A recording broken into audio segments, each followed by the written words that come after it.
Hi, this is James from Tabletop Gaming Guild, and today I'm going to be talking about a legacy game where you're going to be modifying your cards and you're going to be going through multiple different chapters and improving your abilities as time goes by, placing stickers on them and permanently modifying the cards. And what if I told you this legacy game only has 18 cards? Yes, it only has 18 cards, and this is going to be Wildtails, a pirate legacy game by Button Shy Games. Now this game can be played solo or with 2 players. In this game, you are going to have a crew of 2 pirates. Now you can unlock more as time goes by, but you're going to use those pirates to complete objectives and take out a threat. And you're going to be, when you complete this and you're victorious, you're going to be able to get upgrades and stuff that you can place on your cards or your town. And I'm going to try to keep everything spoiler free, so there won't be any spoilers in this one at all. But we're going to go down, I'm going to show you the app, because this is going to be app assisted. And then I'm going to show you a general idea how the game plays. And then we're going to come back and I'm going to give you my final thoughts.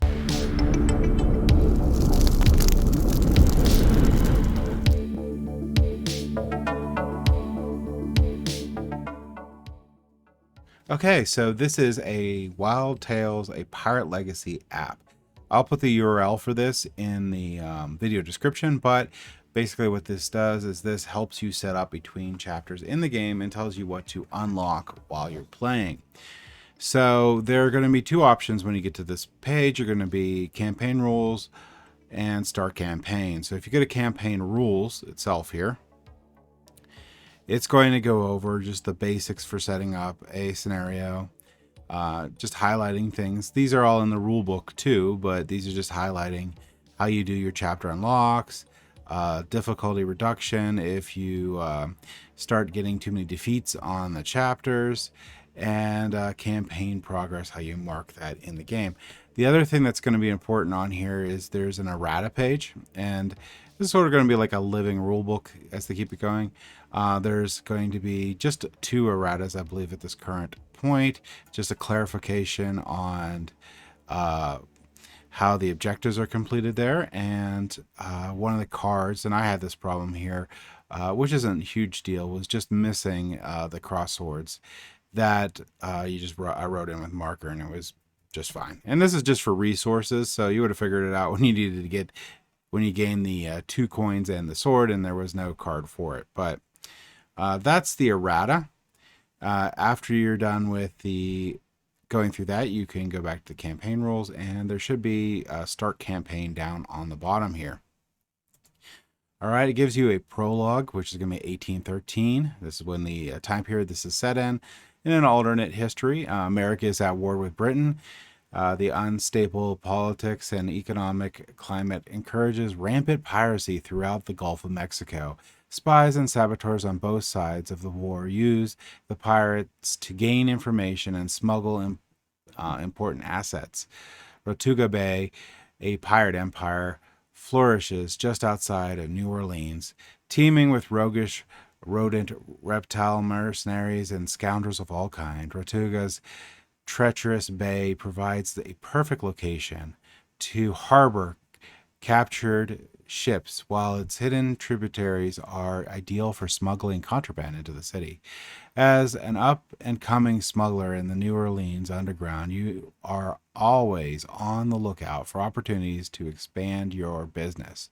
Tonight, you head to Coquette's, a seedy dance hall in one of the city's roughest neighborhoods. Amid the thumping two-step at Coquette's, you strike a conversation with the renowned Lafayette brothers, Sly, Jean, and Ruthless Perry. These twin rats hold great power in Tortuga Bay. Your boldness pays off with a job. Jean unravels a worn map and points out the location of an old, mostly destroyed stronghold on a small island in Tortuga. Now, at this point, that is the prologue. You're going to start the campaign. And when you start the campaign here, it's going to tell you what characters you unlock. Now, this actually doesn't give anything away. These characters that you already have available, if you opened up the wallet, they're already there. They're not inside the secret legacy package. You already have Anna and Samuel, and you already have the stronghold. You're going to mark these with a marker to show that they've been unlocked, and you're going to go to chapter 1. When you go to chapter 1, it's going to have Tortuga Bay hideout. A band of rogue pirates plan to raid the munition supply of one of Lafayette's hideouts near the stronghold ruins. Impressed by your previous work, the Lafayettes ask you to defend the hideout and defeat the raiders. In exchange, they offer to let you set up your smuggling operation right in the heart of Tortuga Bay, provided, of course, that you still do the occasional favor for them once you're up and running. So this will tell you what your threat's going to be. In this case, it's going to be this card here. You just look for that one. You're going to have 2 objectives, and you're going to have 2 objectives to complete, and only 1 character at a time can complete the objectives. Once you have that out, you're actually set up for the scenario.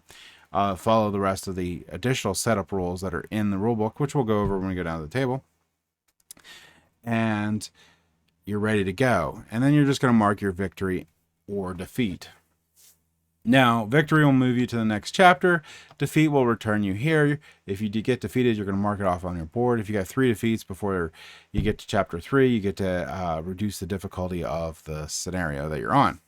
So let's go ahead down to the table here. All right, now that you have the setup from the app, what you're going to do is you're going to go through this game and try to beat these raiders before the end of round 7. There's going to be this marker here that's going to be put on round 1 here, and this is going to be basically your timer for the game and when different crises will occur that you'll have to check. So you're going to have a turn sequence as first check for crisis. On your first round, there will be none because there'll be none of these markers. I'll show you in a second.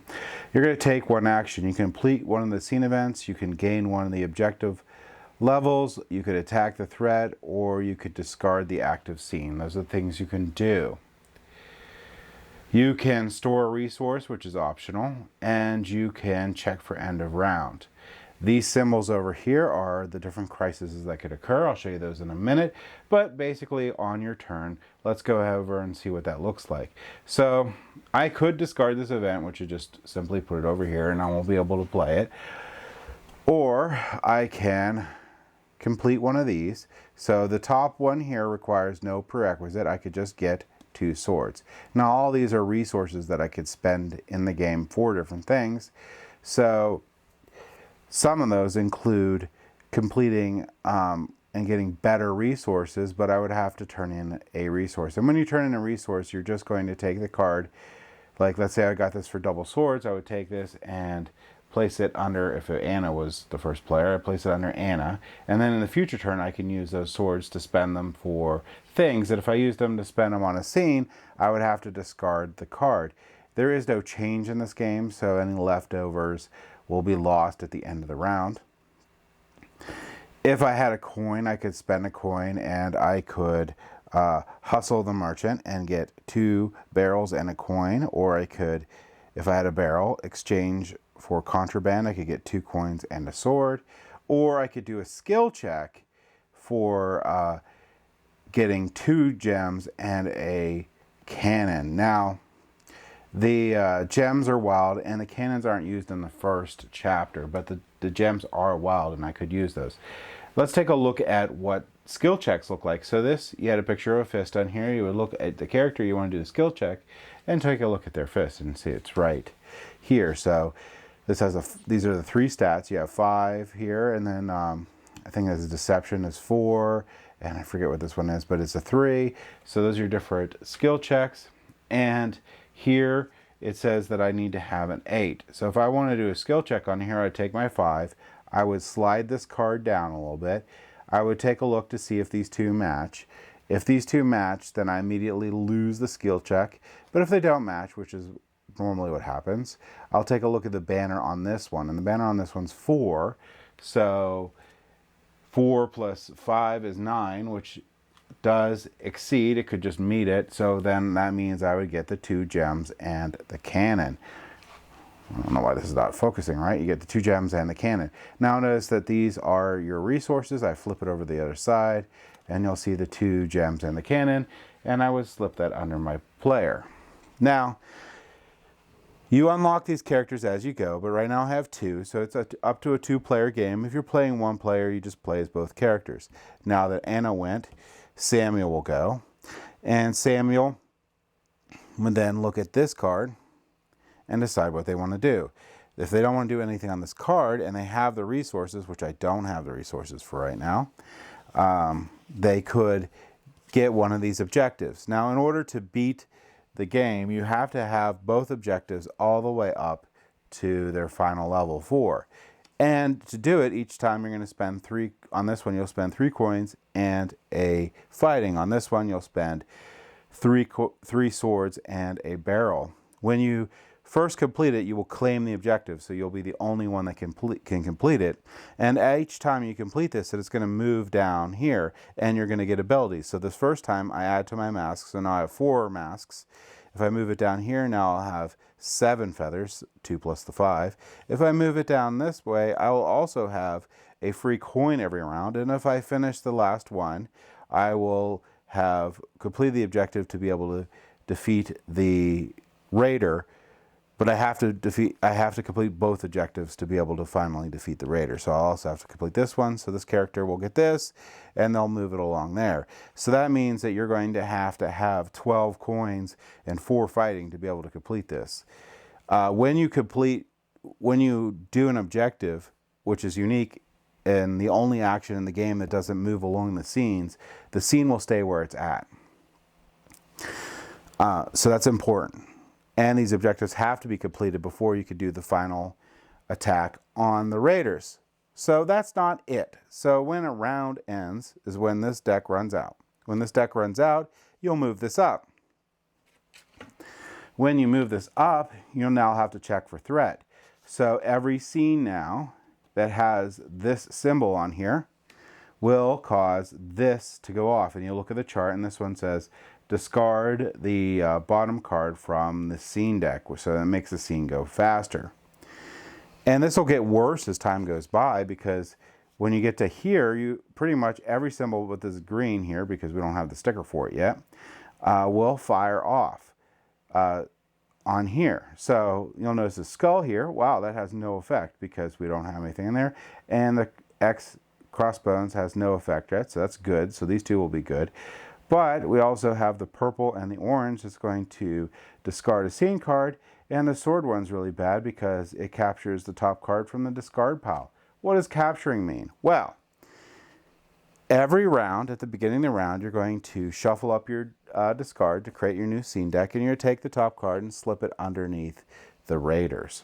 And they'll get them, as you could see, from different crises occurring. When they have cards under them, the raiders become more powerful. So for every card that's under it, it gets a +1. So right now there's 1 card, so it gets 6. If there's 2 cards, it would be 7. That increases the skill check that's going to be required to defeat them. Now, I did mention you have to complete both objectives to be able to defeat the raiders, but you don't have to complete both objectives to attack the raiders. What you would do, for example, let's say in your first scenario, it's a really good idea to level up Anna as quickly as possible so that she has a good masks amount. So we actually want this one, sorry. Level up so there's a good mask amount. So she has 6 right now. He's a 6. So that means if I do a skill check to gain back the captured scene cards, all I have to do is not have a match and I've beaten it. So if I push this down here, I don't have a match, so these 2 don't match here, and I get +3, which is unnecessary. If I did that, I would have taken all the cards that the raiders have captured and put them in the discard. So that's a big thing to pay attention to in this game, because this is your timer for the game.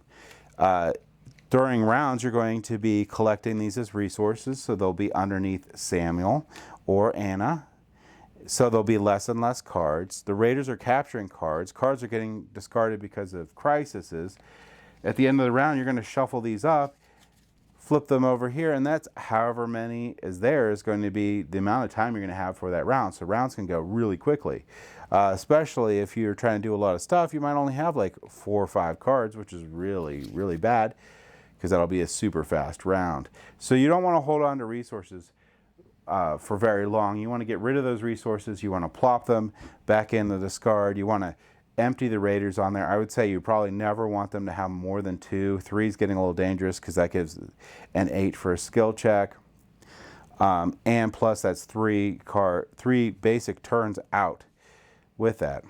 One last action that I forgot to talk about is you can pay a resource to place. So if I had these here, I could pay this resource to plop this card in the stronghold. And that is the way that you can get resources pretty easily between characters. So if I need specific resources to Samuel, then that would be the way to do it. All right. So in a really quick nutshell, that is how you're going to play Wildtails. You're going to go through that app. You're going to get your initial setup. You're going to try to defeat the raiders before the end of the 7th round. Once you get both objectives, all you really need to do is pass the skill check one more time and you have defeated the raiders.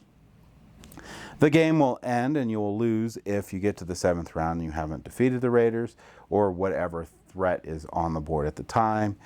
And again, you can't defeat the raiders unless you have completed both objectives.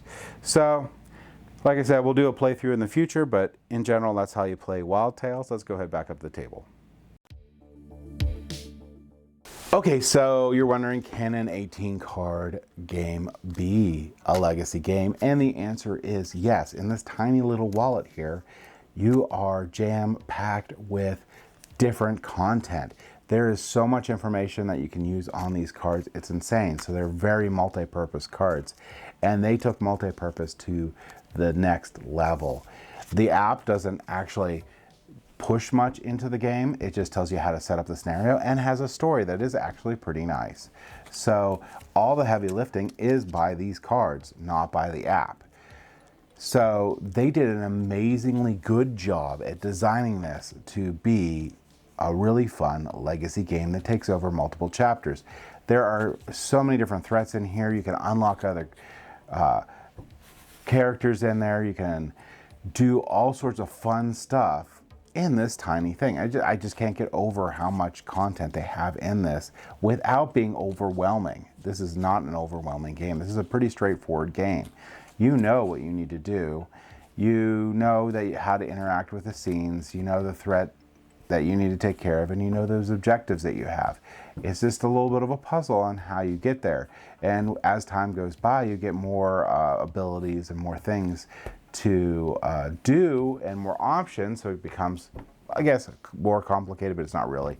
But I really like that, so you can employ different strategies on defeating the threat as time goes by and while you're playing this game. Also, when you're done playing this game, it is still playable. So it's sort of like, think Charterstone did the same thing, where once you're done, you have a board you can play with. Once you're done, you have 18 cards you can still play with. Even if you didn't play the game ever again past the legacy content on here, this is well worth its money. These button-shaped games are very affordable, and the amount of time and play and fun that you get out of this way outweighs the cost of this little game here.